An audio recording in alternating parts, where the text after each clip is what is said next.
vamos a hablar de naturaleza, que bueno, que echamos un poco de, digamos, de menos las flores, los olores y todo eso. Y por eso tenemos el placer de recibir a Eduardo Barba, que es no solamente paisajista, botanista, artista, es un hombre completo, bueno, que nos hablará un poco de su trabajo, de sus obras y todo eso, que sobre todo nos hablará de literatura francesa. Y bueno, como siempre, para moderar, contamos con Jacinta Cremades, que es profesora de literatura, amiga de Francia y autora. Sin más, os dejo con Jacinta y Eduardo. Muchas gracias. Muchas gracias, Isabel. Muchas gracias, Eduardo. La verdad es que lo bueno de ser presentadora en este tipo de eventos es que uno aprende muchas cosas. Y te diré que, aunque sepa mucho de literatura francesa, es verdad, sabía muy poco, y sé muy poco de naturaleza, de paisajes, y aún menos de mi terraza de casa, como te he comentado, ¿no? En tu caso, Eduardo, además de jardinero, paisajista, eres escritor, como ha dicho Isabel, y entraste en este mundo absolutamente fascinante a través de tu madre, por lo que he creído leer en uno de tus libros, ¿no? Lo que te ha llevado a unir tus dos grandes pasiones, que son las plantas y el arte. Has colaborado con prestigiosas instituciones, como el Museo Nacional del Prado, Thyssen-Bornemisza, Lázaro Galdiano, el Museo de Bellas Artes de Bilbao, y además has publicado preciosos libros, algunos de los cuales nos rodean, como El Jardín del Prado, un paseo botánico por las obras de los grandes maestros, Una flor en el asfalto, la vida en las hierbas urbanas contada por ellas mismas, cuyo título me parece extremadamente poético y precioso, El paraíso a pinceladas, jardines en las obras de arte, y Un paseo botánico por el Prado, que es tu último libro, publicado en 2024, una guía sobre las especies botánicas en las obras de arte. Dentro de nada te vamos a pedir que hables de tus obras, por supuesto, pero hay una pregunta, que soy madre de dos hijas, que me ha interesado mucho. ¿Qué pensaron tus padres cuando un día les viniste y les dijiste: yo lo que quiero hacer es ocuparme de plantas y el arte? Dos disciplinas que no están de moda y no son lo que se llama las disciplinas que mejor te hacen vivir después. ¿Cómo lo hiciste? Bueno, para mí, lo primero, muchas gracias a todas las personas que habéis venido, me hace mucha ilusión ver que habéis venido a una conversación entre Jacinta y yo, que pues soy eso, como tú me has definido, Jacinta, un jardinero. Yo estaba cansado, se lo decía Isabel hace unos minutitos, yo estaba muy cansado cuando era pequeño, o no tan pequeño, de las cosas que me enseñaban memorizándolas, sin una aparente, no sé, me faltaba la magia, ese alma que yo creo que necesitamos cualquier persona para aprender algo e interiorizarla, ¿no? Es muy fácil, todos sabemos lo que es aprendernos algo de memoria. Yo me puedo leer este libro de memoria, digo, venga, voy a memorizar todos los nombres, tal, pero si detrás no hay un alma, a mí me faltaba algo, ¿no? Y a mí mi alma la encontré a través de las plantas. Es la planta lo que siempre ha tenido para mí razón de ser. Y fue mi madre la que me inculcó con su ejemplo, cultivando las plantas de la terraza, una terraza en Carabanchel Alto. Pues veía cómo cultivaba los geranios, veía cómo cultivaba las calas, veía cómo cogía un trozo de pequeño esqueje que estaba caído en la calle y lo llevaba a casa y lo salvaba, algo que yo sigo haciendo. Me cuesta mucho no salvar una planta que vea caída en la calle, aunque luego la regale o la lleve a otro sitio, ¿no? A veces cuando me encuentro un esqueje por la calle lo pincho en alguna terraza de Madrid, si veo que tiene plantas, digo, al menos digo, ahí puede estar. Así que también hay algunas que luego vuelvo a pasar por ahí y veo que han enraizado, otras no. Entonces eso me hace gracia. El otro día pasé por una terraza en Huertas y vi ahí un clorofito, unas cintas que había colocado quizás hace 6 años, era antes de la pandemia y sigue allí. Así que me hace mucha ilusión. Entonces yo un día que dije, ¿para qué sigo estudiando cosas como las matemáticas, como la física, que a mí no me llenan, y era un aprendizaje mecánico y totalmente sin alma? Si a mí lo que me gustaba era cultivar plantas. Entonces llegué un día y les dije, papá, mamá, no voy a seguir el camino de la universidad, yo quería ser biólogo desde pequeñito, y eso lo obvié. Dije, ¿yo para qué voy a estudiar biología si yo lo que hago es sufrir? Sufría, o sea, yo realmente era de las personas que sufría aprendiendo. Y entonces me metí en una escuela de jardinería, y desde ese primer momento en el que yo pisé la escuela de jardinería, y yo tenía miedo además de si me iban a a coger, porque no lo tenía muy claro, había muchas más plazas, había muchas más personas que plazas. Entonces nos hacían un examen, pues eso, en una reunión nos hacían unas cuantas preguntas uno a uno, a solas, para ver qué grado de afinidad teníamos con la jardinería, y yo pues debí de convencerles para ser jardinero. Y desde el primer día que pisé la escuela de jardinería yo noté cómo era lo mío. Todos sabemos, yo creo, lo fácil que es saber cuando estás haciendo algo que te gusta. O sea, es algo que es una sensación tan bonita, y yo en la escuela de jardinería tengo que decir que prácticamente yo no estudiaba, porque todo lo que me enseñaban los profesores, sobre todo 2, 3 muy buenos que yo tenía, lo interiorizaba con una tranquilidad, como la planta bebe el agua y toma los rayos del sol, y así me hice jardinero. Pero luego, en cambio, te fuiste al mundo del arte. ¿Cómo fue ese encuentro entre la botánica, el arte? ¿Qué es lo que te lleva pues eso, a extasiarte delante de las obras de arte, a ver un paralelismo entre el mundo de la naturaleza y el propio arte? Recordar lo que nos emociona desde pequeños.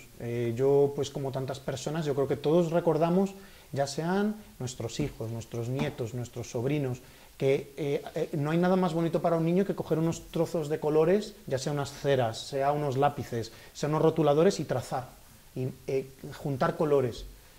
Pues eso mismo es lo que hice. Cuando en una estancia que tuve en Estados Unidos visité los museos de allí, pues lo típico, de Nueva York, de Chicago, de Boston, recordé esa pasión que yo tenía por esos colores, ¿no? Y recordaba pues cuando mi hermano mayor me despertaba un domingo o un sábado por la mañana y me decía: Edu, voy a ir a la Fundación Juan Marc a ver esta exposición, ¿quieres venir? Y le decía: sí, sí, sí. Yo a veces le dejaba notas por la noche, él estaba por ahí, salía como todos los chicos jóvenes, ¿no? Yo era todavía más joven que él, y entonces yo le dejaba una nota: Toñín, mañana me gustaría ver no sé qué o tal, y entonces él a veces accedía, y eso que a veces llegaba tarde.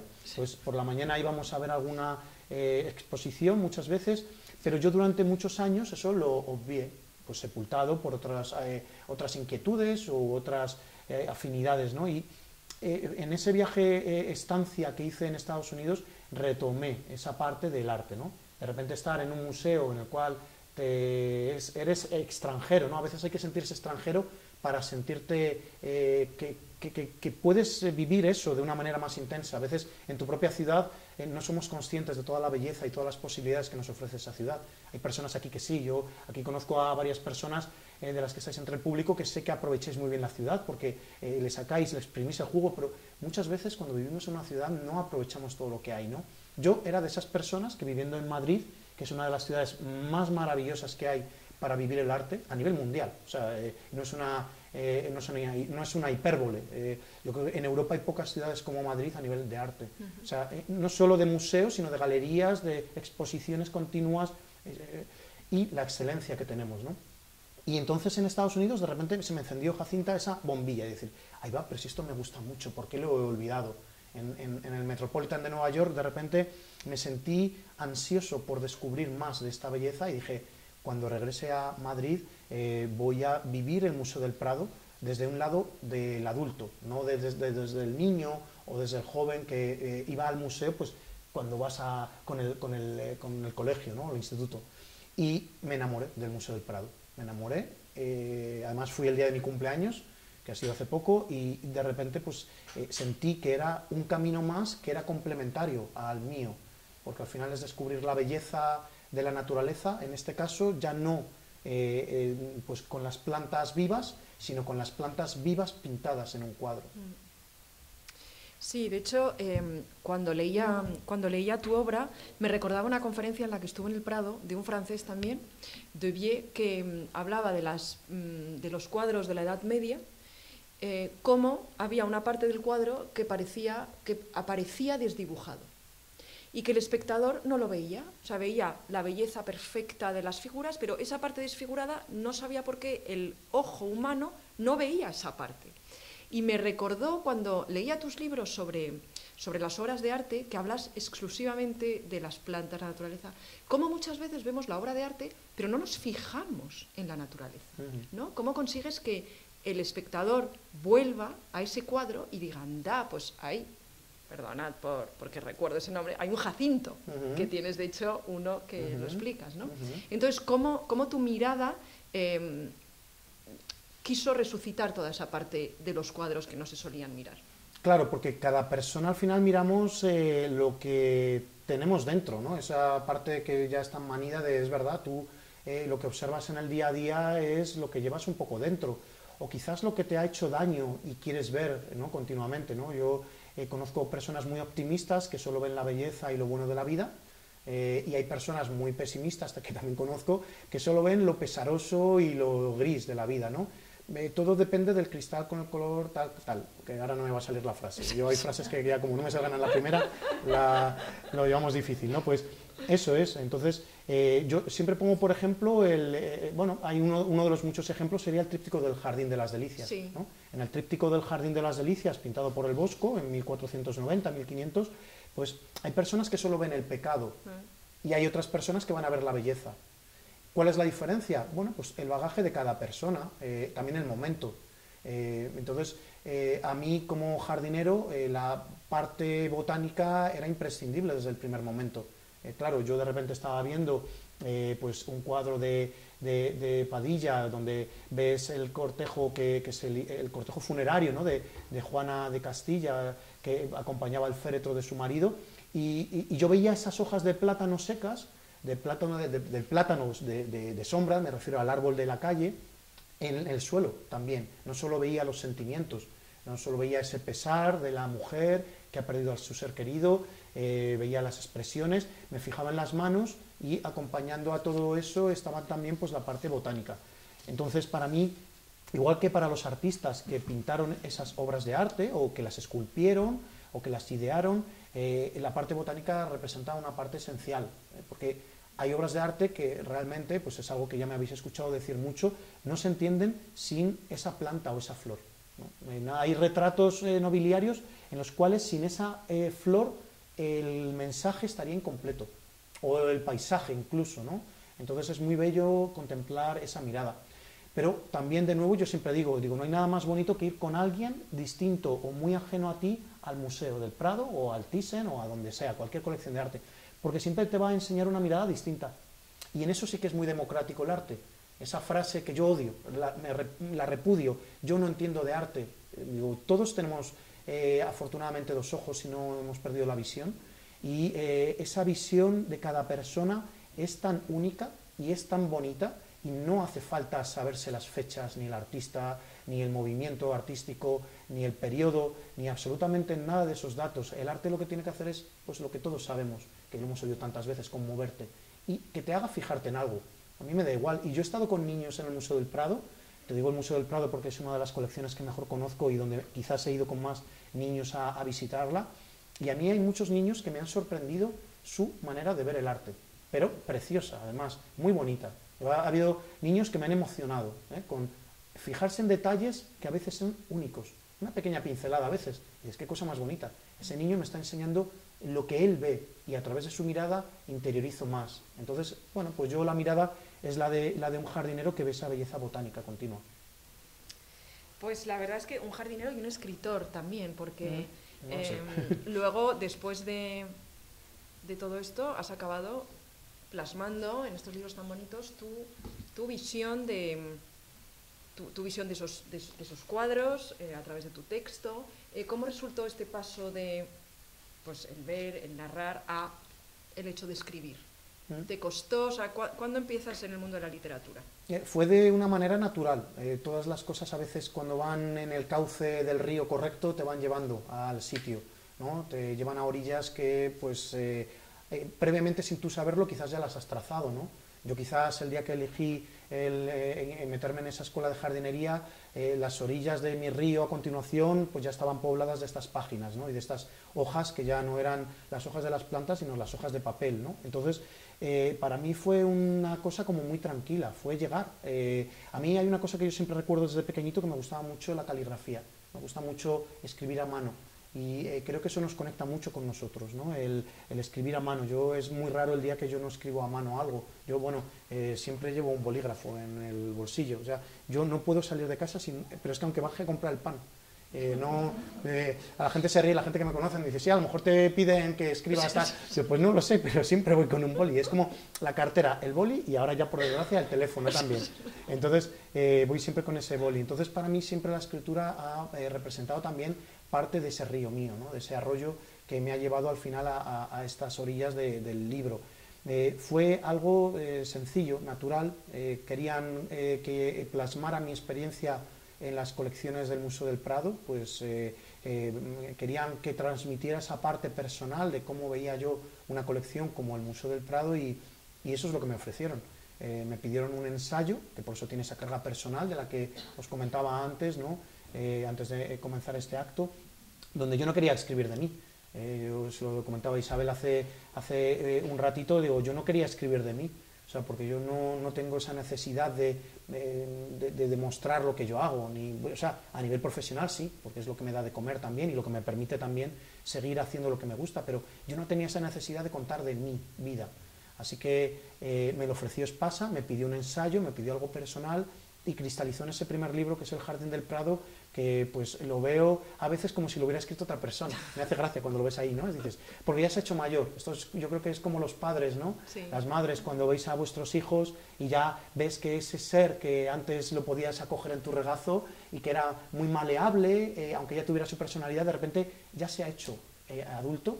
Ya ha andado su camino y es verdad que es algo que yo he oído a los escritores, ¿no? De verdad, pues yo no me considero un escritor, pero veo como sí que se ha hecho ya su camino también y sigue dando frutos. Sí.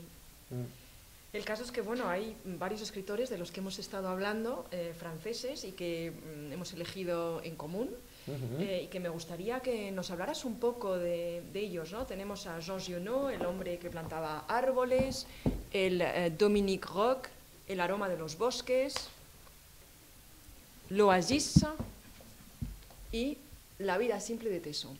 Yo la verdad es que los dividiría en dos grupos. Primero,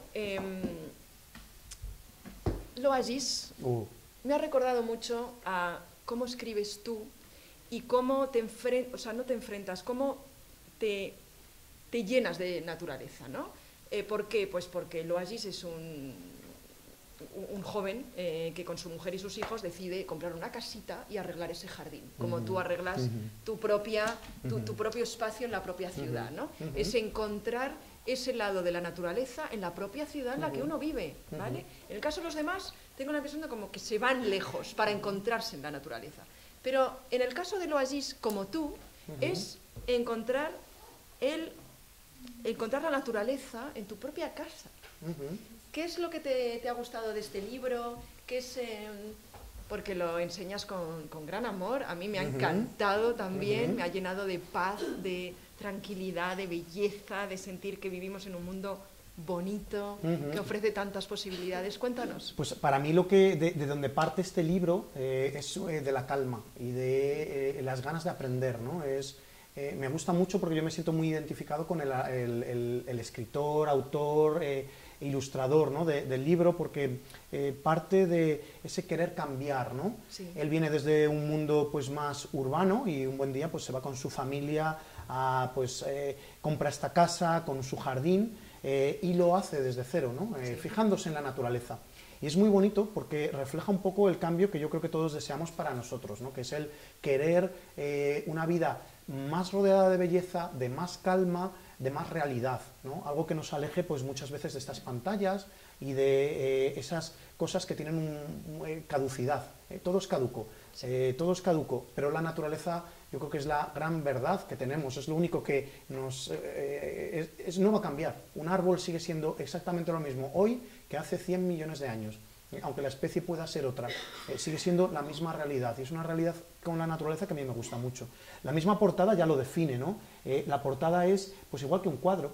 En esta portada ahora mismo, si nos detenemos poco a poco, vamos viendo cómo este escritor, artista, ilustrador, ha pintado todos y cada una de las plantas. Vemos un cerezo, vemos un mirlo que ya está mirando una cereza madura, vemos un trachelospermum que es un jazmín chino que está trepando, vemos una mariposa pavo real, vemos un caracol al lado de una fresa, vemos una vinagrera que es un pequeño insecto negro, que todo está tan interrelacionado Yo cuando hablo en mis clases, porque soy profesor también, en mis clases, ayer por ejemplo di una clase de huerto, hablaba de cómo todo en un huerto tiene que estar interconectado porque si no, no funciona. Tiene que estar todo como los engranajes de un reloj analógico, todo perfectamente engranado. Y lo que hace este señor con su familia es irrumpir en un entorno que no era el suyo originalmente y encajar y convertirse en otros engranajes o en otras ruedecillas dentadas de este sitio pequeño que están habitando nuevo. Ese pequeño sitio nuevo habitado por ellos y que se transforma en un jardín, al final refleja lo que él al final, ese jardín que es al final el planeta Tierra, así termina justo, ¿no? Sí. Bueno, ahí termina esa última frase del libro, donde él lo que se siente es conectado con el universo simplemente a través de un pequeño trocito de tierra. Sí. Está en francés, pero usted está en español también, Sí. ¿no? Sí, Errata Naturae es la editorial que Claro, la ha es que publicado como aquí. es igual, claro, aquí es Dargaud, claro, yo Sí. pensé que era el mismo. Tú me has mandado el de Rata Sí. Natura. Es muy divertido. Es precioso, es precioso. Y a mí lo que me ha sorprendido mucho es que yo que siempre, cada vez que veo un bicho, es como... uf, pues este señor lo que hace es irse a un entorno donde comprar un jardín, donde no hay nada vivo, y se empieza a emocionar cuando a través de su transformación con las plantas, va volviendo la vida a ese propio jardín. Entonces llegan pájaros, llegan bichos, llegan insectos, y cada vez que llega un insecto es como un nuevo personaje dentro de su vida, ¿no? Y se lo enseña a sus hijos y tal, y están encantados. Es de una gran belleza, y que, como tú dices, parte de la calma al lector cuando lo está leyendo y parece que te lleva a otro lugar. Sí, sí, es que a veces es sorprendente lo que puede cambiar una sola planta en un sitio. Es increíble. O sea, yo he visto tantas transformaciones de entornos áridos de una sola planta. Y a veces no tiene que ser ni siquiera comprada. A veces simplemente hay que dejar que esas hierbas que asoman en la primavera se dejen crecer. Y de repente todo se transforma. Todo. Y es muy bonito sentirte integrado, ¿no? En ese momento, ¿no? Hay gente que lo ve con ojos, pues a lo mejor de repugnancia, ¿no? Esos insectos, esos pájaros, ¿no? Porque siempre hay personas, pues sí, no a todo el mundo le gusta bueno, las mariposas sí porque tienen colores, pero otro tipo de insectos, pero es verdad que cuando tú conectas con ese mundo natural, tu vida también cambia. Se relaja todo. Pues la verdad es que sí, este es el con el que queríamos empezar porque es el que más nos ha llegado. Luego teníamos este otro, El hombre que plantaba árboles, de Jean Genot, un clásico absoluto, que esta es la edición de Duomo, que me gusta mucho porque Duomo es el primero que me edita mis libros, con lo cual estoy muy contenta cuando me lo mandaron, y es un libro precioso.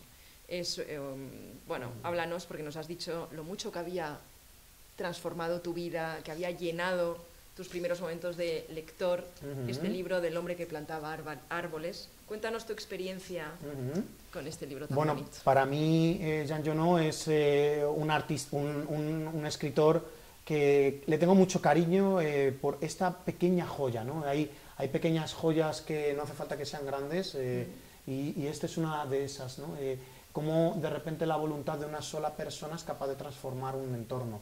En este caso, un entorno que era un valle enorme, grande, pero bueno, a veces puede ser simplemente un rincón de la ciudad. Yo aquí en Madrid he tenido la suerte, y en otros lugares de España, y también de fuera, del extranjero, he tenido la suerte de conocer a personas que han transformado pequeños espacios con esa testarudez, ¿no? Esa constancia que hay que tener siempre cuando se cultivan plantas.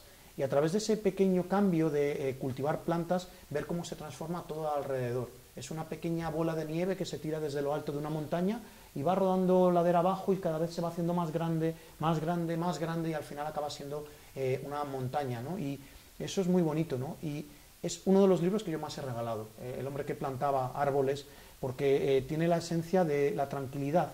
No tiene una prosa sofisticada, recargada, barroca, es casi un haiku continuo, en el cual no sobra ni una sola palabra, y donde la experiencia de ese hombre que vive solo en las afueras de un sitio en medio de la nada, pues tiene esa voluntad de transformar un valle donde no hay ningún árbol, sembrando bellotas, mejor dicho, continuamente. ¿Y cómo selecciona esas bellotas, ¿no? Porque lo bonito es el proceso de cómo va seleccionando todas esas bellotas.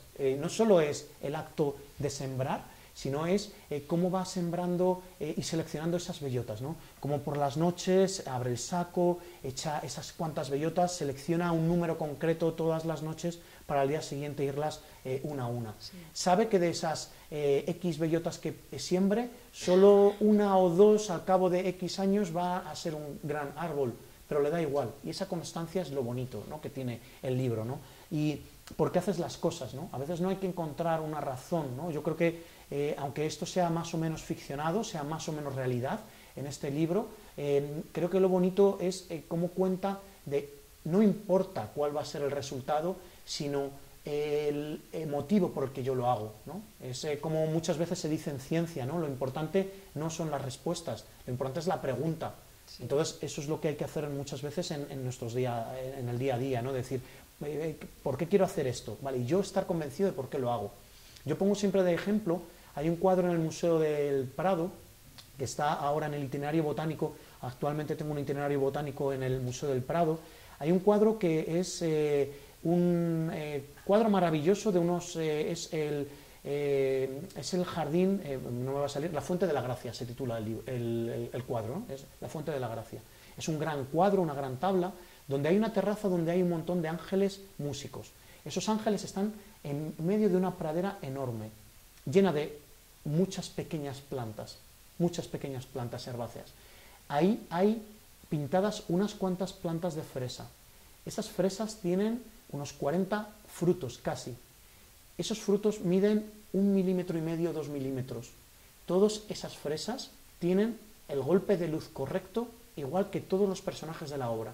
Si toda la obra recibe la luz desde el lado derecho, esas casi 40 fresas están pintadas para que reciban la luz desde el lado derecho. Y el lado derecho de la fresa, del fruto, tiene un rojo más claro y el lado izquierdo de la fresa tiene un color más oscuro, igual que los rostros de los personajes.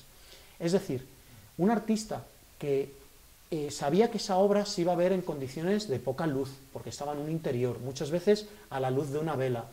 Le daba igual si el observador, si el que fuera a ver esa obra de arte iba a apreciar ese detalle, porque él sabía que lo estaba haciendo bien y estaba haciendo lo correcto. Bueno, pues eso es para mí el hombre que plantaba árboles. Una persona que siente amor por lo que hace, le da igual el resultado, no está pensando que va a transformar el mundo con esa acción de seleccionar las mejores bellotas, pero él sabe que lo quiere hacer y eso es lo importante, ¿no? El saber que quieres hacer algo porque es lo que sientes. Claro. Y también hay un acto casi místico cuando se trata de árboles, ¿no? Una cosa es la planta o la flor y otra cosa es el árbol, ¿no? El árbol es como que lo van a disfrutar generaciones posteriores, como el que construía catedrales en la época, ¿no? Que sabía que él nunca vería su catedral terminada. Pues el hombre que plantaba árboles le pasaba lo mismo, ¿no? O sea, planta árboles pero que crecerán a lo largo de mucho tiempo. ¿Piensas que hoy en día ese contacto con la naturaleza, lo primero que nos permite al ser humano es darnos la paciencia del tiempo regido naturalmente? La naturaleza yo creo que nos pone hasta lo que tú dices, nos pone un espejo delante, ¿no? Cuando tú tienes la prisa, la violencia incluso, porque hay muchas personas que sin darse cuenta llevan la violencia en sus días, ¿no? Cuando entras al metro desfogado para encontrar un asiento rápido, para tal, no te fijas, no sujetas la puerta a la siguiente persona que quizás le va a dar en la nariz y a ti te da igual. Eso es violencia también, ¿no? Y yo creo que cuando tú llevas esa violencia y esa prisa y esa urgencia en el día a día, la naturaleza te importa bien poco. Y esa necesidad de reconectar con nosotros, yo lo he visto, cuando yo he trabajado muchos años con personas y en muchos sitios con personas con síndrome de Down y personas con distintas etiologías, ¿no? con distinta problemática, si pudiéramos decir, ¿no? A nivel pues, de discapacidad, ¿no? O de problemas incluso a veces psicológicos profundos, ¿no? Depresiones graves. Cuando ves cómo la persona cambia cuando trabaja con las plantas, sabes que es la planta la que es la maestra y la planta es la naturaleza. Entonces tú ves cómo la planta lo que está haciendo es adiestrarnos y meternos la calma. Yo creo que todo el mundo tendría que tener al menos alguna planta en casa para que cuando llegue de su día a lo mejor con esa urgencia del trabajo o quizás de una mala contestación de una persona o de cosas que no nos gustan, llegar allí a la casa y ver que esa planta está allí, está estable, hoy te está regalando un nuevo brote, te ha regalado una nueva flor y eso te hace conectarte contigo. Y es un espejo al final. Si tú eres capaz de ver eso en una planta, significa que tú estás un poquito mejor. Si tú eres capaz de ver la belleza del día a día en las plantas que nos rodean, nuestros comportamientos cambian también. Entonces eso es bello, no es algo místico, barato, de libro de autoayuda, no, es una realidad. Es una realidad porque yo la llevo viendo todos los años, desde hace muchos años, ¿no? Sobre todo cuando te digo que he trabajado con personas eso, con problemas a veces muy graves y veías cómo con las plantas les cambiaba esa vibración, ¿no? Yo recuerdo cuando he trabajado con personas con síndrome de Down, especialmente con las que he tenido mucho contacto, llegaban quizás los padres, porque yo he trabajado sobre todo para personas jóvenes, y te decían, ¿cómo se nota el día que ha estado con las plantas? Que ha estado en el taller de jardinería, porque viene a casa con otra calma, viene con otra manera de ser. O sea, eso no está en un libro de autoayuda, era la planta la que había transformado ese día del chaval o de la chavala. Pues mira, creo que es lo mejor para la autoayuda. Hoy escuchaba algo y decía que se estaban dando cuenta en Estados Unidos que tanto psicólogos, psiquiatras, realmente lo fundamental era la alimentación y el deporte. Y yo pondría también el contacto con la naturaleza. Sí, porque la jardinería es un deporte también, sí, quieras que no. Mucho, sí. Por lo que he visto en Oasis, Sí. vamos, mucho. Se pasa el día sin parar. Aunque sean unas macetas, aunque sean unas macetas, pero ya te hace agacharte, te hace levantarte, te hace agarrar una tierra, te hace sentir un tacto, te hace pincharte. Yo siempre recuerdo un compañero de trabajo que tenía en Málaga que decía, estos son vacunas que nos ponen las plantas, ¿no? Cuando te pinchabas, ¿no? Porque me recuerdo un día que estábamos plantando unos juníperos que tienen unas hojas a veces aciculares que pinchan mucho, acabas siempre con las manos arañadas y muy irritadas, si lo haces a mano desnuda. Y recuerdo que dice, estos son vacunas. Dice, yo siempre se lo digo a la gente, dice, esto muy bien, porque es verdad, te da ese punto de contacto que al final te está salvando un poco. Claro. Y luego teníamos El aroma de los bosques, ¿no? De Dominique Roch, que también vuelve al tema del árbol. Sí. El árbol como algo que nos enseña al ser humano algo profundo nuestro. En este caso es un leñador, ¿no? El narrador. Cuéntanos un poco cómo presentarías un libro así, cómo haces que un lector aborde y quiera leer este libro. Los aromas sería el resumen, ¿no? Lo tiene implícito en el título, ¿no? El aroma de los bosques. Tuve la suerte, gracias a Isabel y al Instituto Francés, de conocer a Dominique y me pareció una persona con la que yo conecto. O sea, fue verla, es de esas veces que, bueno, pues tantas veces nos pasa, ¿no? Conoces a alguien y dices, ay, pues con esta persona podría establecer una relación de amistad, ¿no? Sí. Yo fue instantáneamente cuando entré en el Instituto Francés y estaba sentado Dominique con Isabel y con la editora y saber ya simplemente con dos frases que yo conectaba con su manera de ver la naturaleza. Una persona que se emociona profundamente con el aroma de los bosques de cedros del Líbano, por ejemplo, un sitio al que yo les tengo mucho cariño también, o que es capaz de emocionarse también con un nuevo plantón de un arbolito que va creciendo día a día.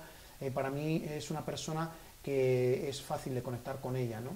Entonces es un libro que transmite muy bien ese amor por lo grandioso de la naturaleza, ¿no? El aroma de los bosques nos habla de esa belleza que tienen los árboles, ¿no? Estamos precisamente en un sitio de excepción dentro de Madrid, ¿no? El Parque del Retiro tiene algunos de los árboles más bellos que hay en toda la ciudad, ¿no? Tenemos el ahuehuete del parterre, tenemos algunos robles maravillosos, tenemos un plátano en la rotonda del Ángel Caído, que es una catedral.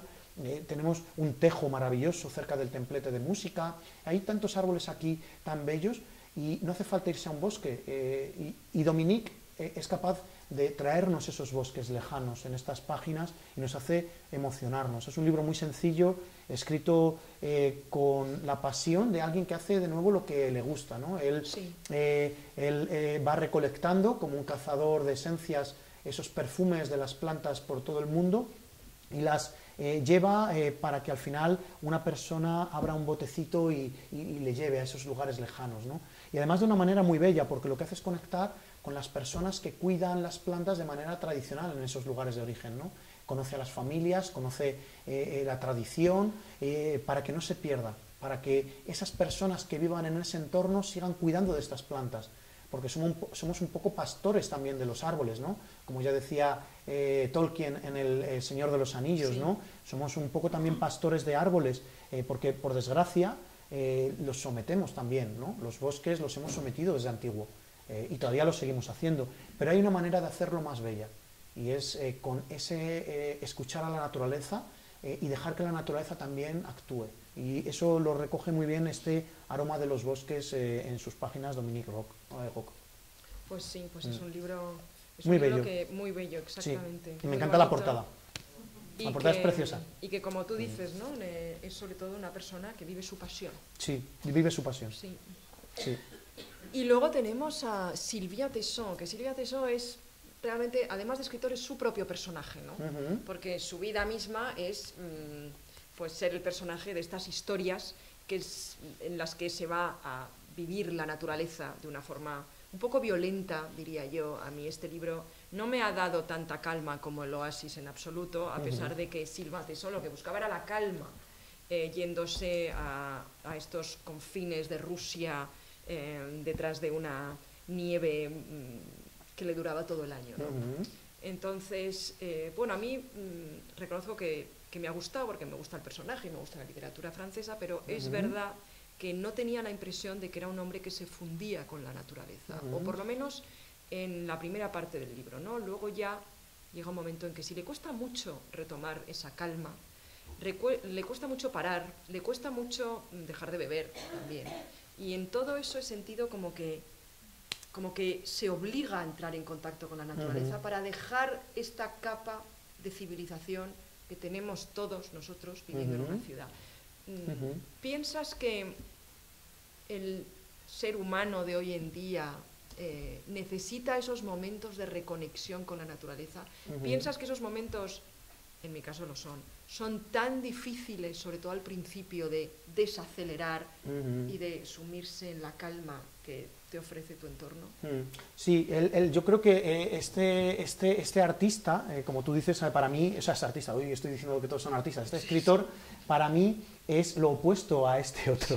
O sea, es como la antítesis. Uno parte de la calma, uno parte de la tranquilidad, parte evidentemente de una amabilidad de un entorno. Él va a vivir con su familia, con sus dos nenes y su pareja, su chica. Bueno, y aquí en cambio encontramos todo lo contrario. Viene acelerado.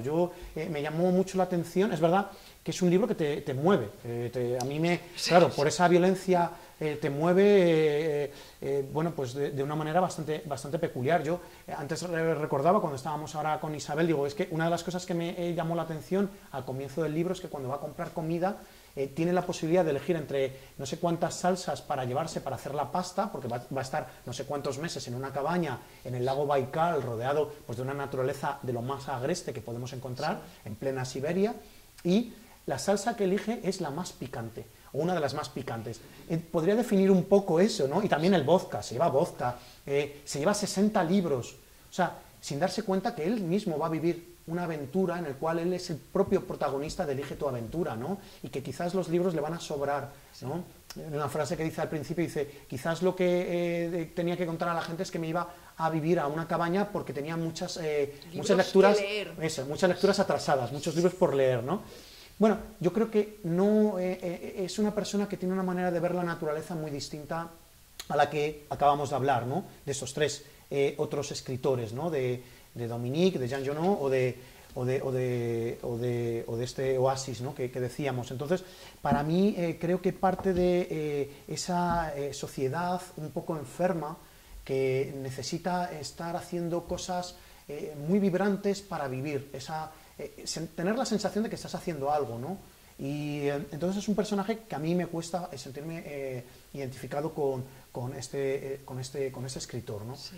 Reconozco que está bien escrito, reconozco que bueno, me gusta un poco la prosa, pero me separa mucho de él en su manera de ver la naturaleza, ¿no? Creo que no entiende la naturaleza en muchos momentos. Luego sí, ves un goteo A lo largo del libro, todavía no lo he terminado, pero he visto cómo hay un punto de...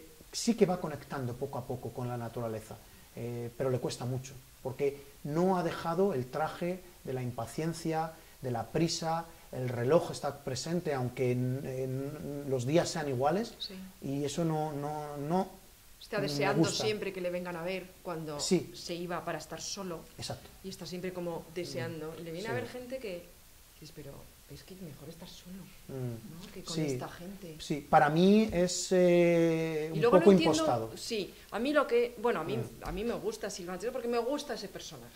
Creo que él quiere ser de una manera y lo lleva hasta en su vida, y eso me parece muy digno y muy valioso. Lo que no entiendo muy bien es la traducción al español de La vida simple. Sí, no tiene Porque nada que ver. Es que el título francés no es este en absoluto, entonces, de hecho, a mí me costó mucho cuando me lo dijeron encontrar cuál era el libro en español. Porque no es es que a ver si lo encuentro, el título francés. Sí, la vida simple, mientras tú lo vas buscando, es lo que encuentra este señor, Sí. al lado de su ciudad. O sea, no hace falta irse muy lejos. Dans les forêts de Sibérie. Claro, Ah. tiene nada que ver. Entre los bosques de Siberia. ¿Cómo lo han traducido para vender? La vida simple. Sí, sí. Bueno, yo este Me libro, enfadé un poco, ¿eh? Te diré. en la casa del libro lo tenían en autoayuda. Ah, ¿ves? Claro. Típico que no sabes. Claro, yo Pues- cuando lo pregunté en la planta de abajo de la Casa del Libro de Gran Vía, le dije, la vida simple, Silva Antero, y me dice, dice, segunda planta en autoayuda. Digo, madre, digo, pues yo pensaba que esto era, digo, era un ensayo como más tal. Digo, bueno, pues sí. Bueno, autoayuda son todos al final, ¿no? Sí. Pues quizás te encuentras a través de Yo diría que personas- los de autoayuda más son los tuyos, Oasis. Bueno, la verdad es que esos yo no también. O sea, son libros que realmente te sumergen en un estado de meditación profunda. O hablas con tu yo interior. Sí, sí, y ese yo interior lo encuentras muchas veces trabajando con las plantas. Sí. Ese yo interior, o sea, yo es algo que siempre lo encuentro. Igual que hablaba antes de las personas con las que he trabajado, ¿no? Compañeros pues que pues podrían tener pues a veces pues ese síndrome de Down, o personas que estaban sufriendo pues ataques pues, psicóticos incluso a veces, y con la planta se relajaban de una manera, no había necesidad de otra cosa, ¿no? Increíble. Y desconectaban, ¿no? Qué bonito. Eso es muy bonito de ver. Qué sí, bonito. sí. Bueno, no sé, seguro que tenéis alguna pregunta que hacer a Eduardo Barba sobre uno de sus libros o su trayectoria, simplemente. No, yo tengo una inquietud. Buenas noches. Yo lo escuché hablando de huerto, dice que estaba en una clase de huerto. Tengo una curiosidad porque también estuve en una conferencia de Mariano Bueno. Ah, ¿Ha interactuado con él? Veo que coinciden mucho en algunas cosas, el amor por la naturaleza, por las plantas. sí, mira qué curioso. Bueno, muchas gracias por la pregunta y por preguntar de huertos.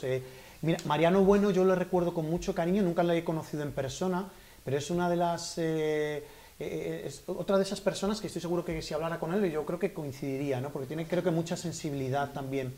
Y a mí me marcó mucho un libro suyo, publicado por La Fertilidad de la Tierra, que hablaba de esa conexión del huerto ecológico, ¿no? Lo que era pues un libro editado pues a finales o a comienzos de a finales de los años 90 o comienzos de los 2000, muy a comienzo, 2000, 2001, como muy tarde, y hablaba de toda esa conexión que tiene que ser el huerto, ¿no? Entonces, de cómo todo es un entramado complejo y que todo tiene que tener su sitio.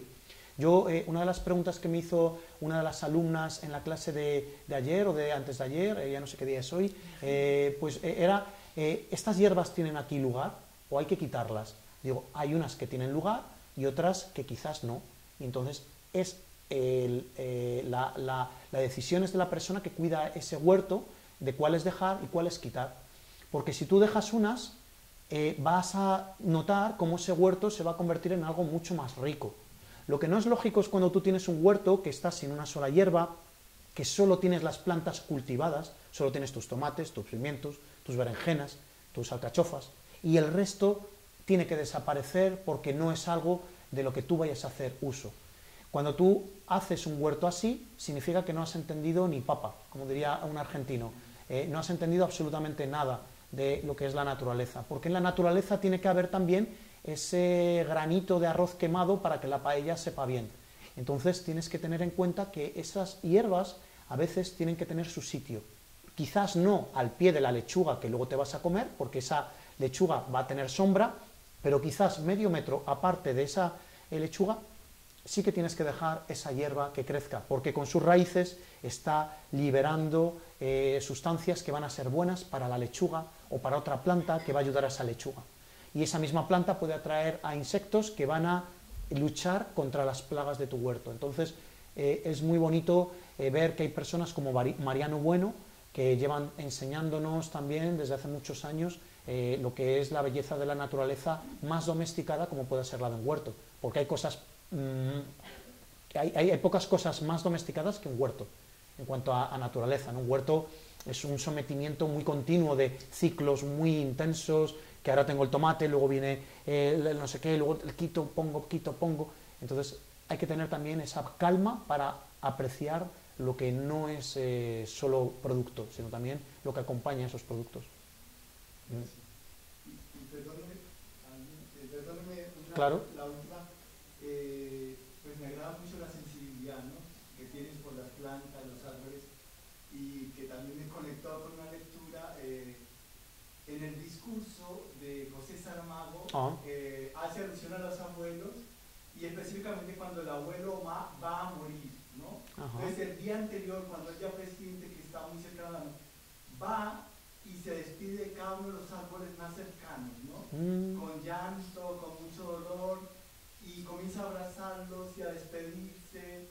Es un duelo profundo en él, ¿no? La ligación que tiene por su entorno, el hecho de la gratitud por ese servicio que le han brindado en los árboles.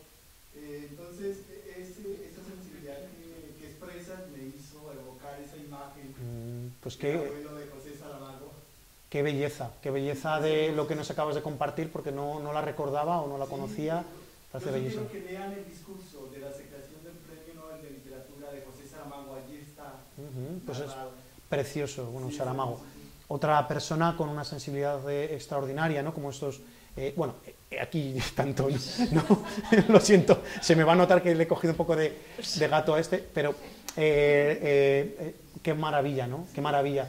Hay cosas muy bonitas, mira, hay una persona, no voy a decir quién es, evidentemente, pero tiene un gran jardín y él enseña a todo el mundo que él, el día que muera, quiere que sus cenizas estén al pie de ese gran alcornoque, ¿no?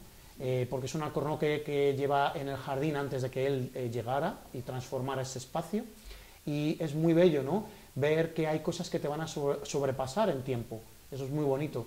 Nos hace ser más frágiles, pero también más fuertes, decir, bueno, pues ¿qué más da?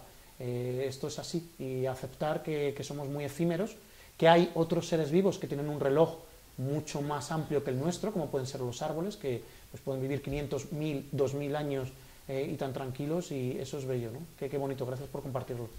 Y preciso, las cenizas de José Saramago fueron enterradas en un olivo que está al frente del museo, de la casa museo de él. No me extraña. En Portugal. No me extraña. Para mí el olivo representa, para mí el olivo es un tótem. Sí. Es uno de los grandes tótems que hay en el mundo mediterráneo, ¿no? Nosotros somos pues hijos de la civilización que se ha originado alrededor del Mediterráneo, y yo creo que es muy bello el aprecio. Para mí una catedral muy auténtica es un olivo, ¿no? Milenario, desde luego. Muchas gracias.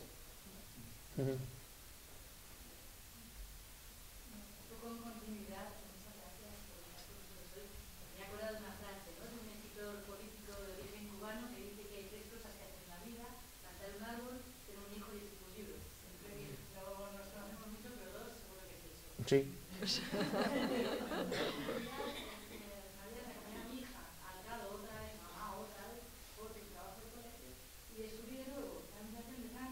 Una visión de toda la vegetación que vive en la izquierdo. Que gracias porque cambió su explicación. Quería saber si nos contabas un poquito próximo reto, porque este paseo por el botánico y este libro te lo repuso un sector muy alto. ¿Cuál es el próximo árbol al que te vas a enganchar? ¿Planta que nos vas a regalar? ¿Cuál es el próximo libro?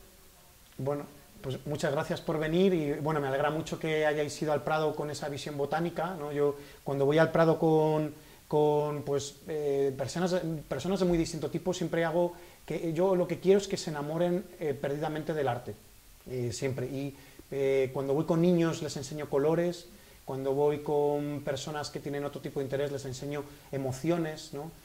Yo huyo de las fechas, soy muy malo para recordar ciertas fechas, pero me gusta mucho transmitir esa parte de la belleza botánica del Prado. Este año, si todo va bien, llegará algún libro más, hacia finales de año, muy probable.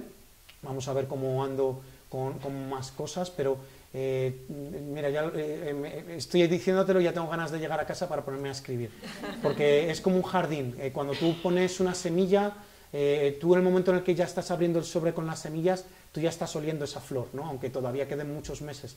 Y yo ya, el proceso de escribir siempre me gusta mucho, es como preparar el terreno de un jardín o una terraza con sus macetas. Cuando llegas el primer día con las macetas a una terraza y empiezas a llenarlas con tierra, es un momento muy emocionante, porque sabes que después van a venir muchas más cosas. Entonces vienen un libro, quizás dos, vienen también alguna exposición, el mundo del comisariado, que es como se llama, a mí me hace gracia porque me imagino siempre con la chapita del sheriff aquí, el mundo del comisariado me gusta mucho, vienen también cosas, vienen muchas cosas, pero todo es la planta y todo es ese devenir con la planta, sí, así que, y el Prado, muy conectado con el Prado todo, para mí el Prado es como una casa y bueno, tengo la gran suerte de que aprecian mi trabajo y bueno, para mí el Prado es como muy fértil también, es un jardín muy pródigo. Muchas gracias. Bueno, pues damos por concluida esta charla. Muchísimas gracias, Eduardo, que estás aquí para firmar los libros sin ningún problema unos minutos. Muchísimas gracias a todos. Muchas gracias.